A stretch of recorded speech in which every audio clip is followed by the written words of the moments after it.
నమస్తే అందరికీ. జుక్కల్ మండలంలోని ఒక ప్రజాప్రతినిధికి చెందిన 3 అంతస్తుల భవనం అనుమతి లేదంటూ ఈరోజు సంబంధిత అధికారులు వచ్చి సీజ్ చేయడం జరిగింది.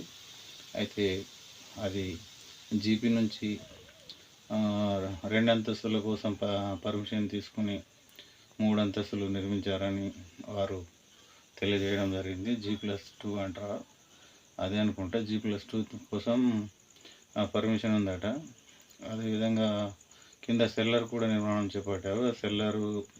సెల్లర్ ప్లస్ పైన 3 అంతస్తుల భవనం పనులు చేపట్టదని కోర్టు ద్వారా బాధితుడు ఫిర్యాదు కోర్టు ద్వారా స్టే ఇచ్చినట్లు తెలిసింది. అయితే పనులు చేపట్టకూడదంటే ఆయన తెలియకుండా పనులు చేసినట్లు గుర్తించి అధికారులు అక్కడికి పోయి పోలీసులతో కలిసి జీపీ కార్యదర్శి, ఎంపీఓ పోలీసులు కలిసి అక్కడ వెళ్ళి పనులు జరగకుండా ఆపేశారు. అయితే ఇలాంటి కట్టడాలు మా నియోజకవర్గంలో చాలా ఉన్నాయి.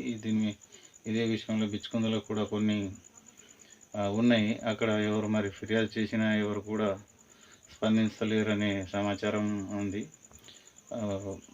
జీపీ వల్ల తీసుకున్న వారి నిర్ణయం మరి వాళ్ళు ఏం చేస్తుండ్రో ఏం లేదు అనేది కొద్దిగా ప్రజలు కూడా దృష్టి పెట్టి రోడ్ సైడ్కు ఉన్న భవనాల పట్ల అప్రమత్తంగా ఉండి ప్రజలను తెలియజేయాల్సిందిగా మేధావులు కూడా కొద్దిగా ఆలోచించాలని నేను ఆశిస్తున్నా. అయితే తక్కువ ఖర్చులో ఎక్కువ మొత్తంలో లబ్ధి పొందేందుకు వారు ప్రయత్నిస్తున్నట్లు సమాచారం. అయితే ఈరోజు అయితే ఇక్కడ ఈ సంఘటన జరిగింది. దానికి సంబంధించిన వీడియోలు ఇప్పుడు మీకు పంపిస్తాను, చూడండి. జుక్కల్ గ్రామ పంచాయతీ పరిధిలో బసవేశ్వర చౌక్లోని సర్వే నంబర్ 117/Aలో గ్రామ పంచాయతీ నుండి G+2కి అనుమతి తీసుకొని నిబంధనలకు విరుద్ధంగా సెల్లార్ మరియు థర్డ్ ఫ్లోర్ నిర్మించడం జరిగింది.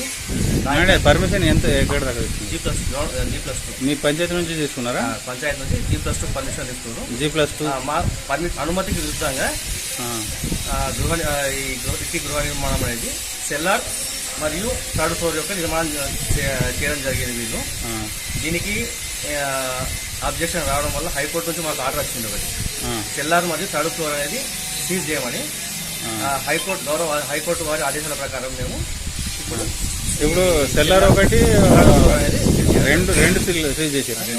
మిగతా మధ్యలో అది నడుస్తాయి. మాకు వచ్చిన ఆదేశాలు ఏంటంటే ఈ బిల్డింగ్ యొక్క సెల్లార్ మరియు థర్డ్ ఫ్లోర్ మాత్రమే సీజ్ చేయమని మాకు ఆదేశాలు హైకోర్టు. దాని ప్రకారం ఇప్పుడు మేము ఈ బిల్డింగ్ యొక్క సెల్లార్ మరియు థర్డ్ ఫ్లోర్ సీజ్ చేయడం జరిగింది.